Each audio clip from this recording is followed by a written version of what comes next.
आज आहे माझ्या नवरोबाचा बर्थडे आणि त्यांच्यासाठीच मला केक बनवायचा होता. म्हटलं बाहेरून आणण्यापेक्षा आपण घरीच त्यांना केक बनवून सरप्राईज देऊया. यासाठी दुकानात गेले, सगळं केकसाठी लागणारं सामान घेऊन आले. बिस्किटचाच केक बनवणार होते.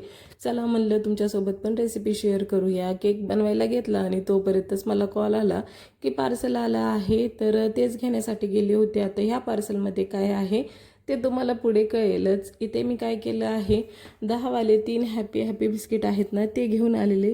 ते सगळे पॅकेटमधनं काढले, छान असे बाउलमध्ये काढून घेतले आणि त्यानंतर त्यांना तोडून घेतले. एकीकडे पॅन प्रीहीट करण्यासाठी ठेवायचा होता मला, त्यासाठी त्याच्यामध्ये मीठ टाकून घेतलं आणि प्रीहीट करण्यासाठी ठेवून दिलेला. तर इकडे मिक्सर जारमध्ये मी बिस्किटांचे जे तुकडे केले होते ते सगळं मला बारीक करून घ्यायचं होतं पावडर.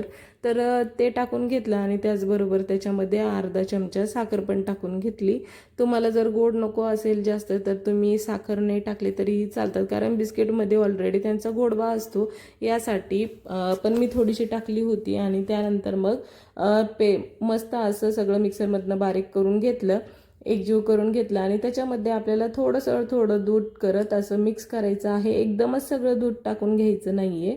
तर थोडं करतच आपल्याला दूध टाकायचं आहे आणि छान असं सगळं एकजीव करून घ्यायचं आहे. तुम्हाला हवा असेल त्यानुसार तुम्ही त्याच्यामध्ये दूध टाकत जायचं आहे. एकदमच टाकलं ना तर ते पातळ होऊन जाईल, त्यामुळे आपल्याला हळूहळू करत थोडं टाकायचं आहे. आणि खूप सोपी रेसिपी आहे, शेवटपर्यंत नक्की बघा, तुम्हीही करून बघा. ही रेसिपी छान लागते, खूप टेस्टी लागते. मार्केटमध्ये 250-300 रुपयाला जो केक भेटतो त्याचीच टेस्ट असते ही. चॉकलेट केक जो असतो ना, तर त्याच पद्धतीने आहे.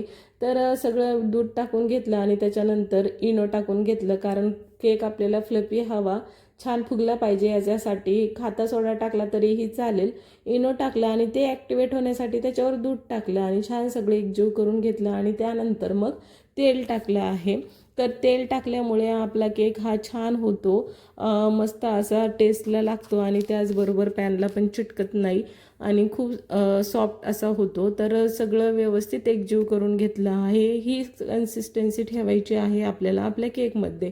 आता माझ्याकडे बटर पेपर नाही आहे, तर आणि त्याचबरोबर केकचं भांडं पण नाही आहे. मग एक छोटंसं पातेलं घेतलं आणि त्याच्यामध्ये तेल लावून घेतलं, मस्त असं सगळीकडनं तेल स्प्रेड करून घेतलं.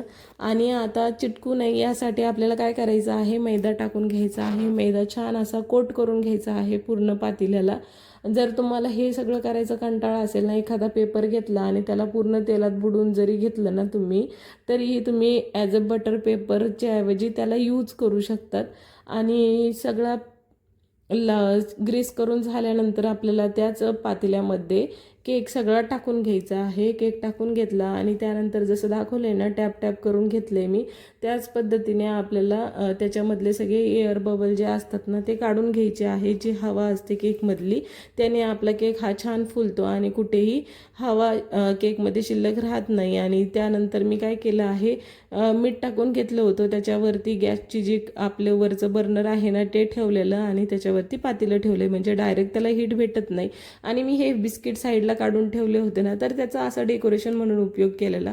तुम्हाला हवा असेल तर तुम्ही अशा पद्धतीने करू शकता, किंवा चॉकलेट मेल्ट करून त्याच्यावरती तुम्ही केक बेक झाल्यानंतर लेअर करू शकता. जेम्सने डेकोरेशन करू शकता. आता प्रत्येकाची डेकोरेशन करण्याची वेगवेगळी पद्धत. तर मी अशा पद्धतीनेच बिस्किट त्यावर ठेवले आणि साईडने कॅडबरी टाकून दिली आणि बेक करण्यासाठी ठेवून दिला. तर इकडे जे केक बनवत असताना भांडे पडलेले होते माझे साईड बाय साईड, ते पण लगेचच घासून घेतले, म्हणजे नंतर पसाराच नको.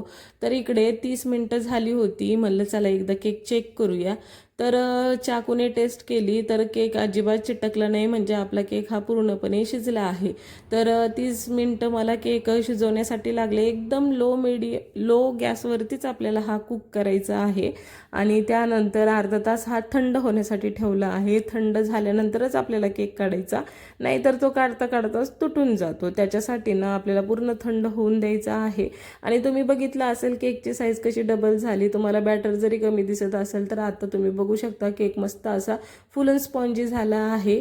आणि केक कियानला एवढी एक्साइटमेंट झाली होती ना, केक बनवत असतानाच त्याचं सुरू होतं की मग कट करायला दे. मग आले, आता मला डेकोरेशन करायचं होतं, पण तो काय ऐकायलाच तयार नव्हता. ते म्हणले राहू दे सगळं आणि केक घे आणि कट करून घेऊ. तर मग आता तसंच कसं म्हणून म्हटलं चला ऑप्शन तरी करून घेऊया त्यांचं.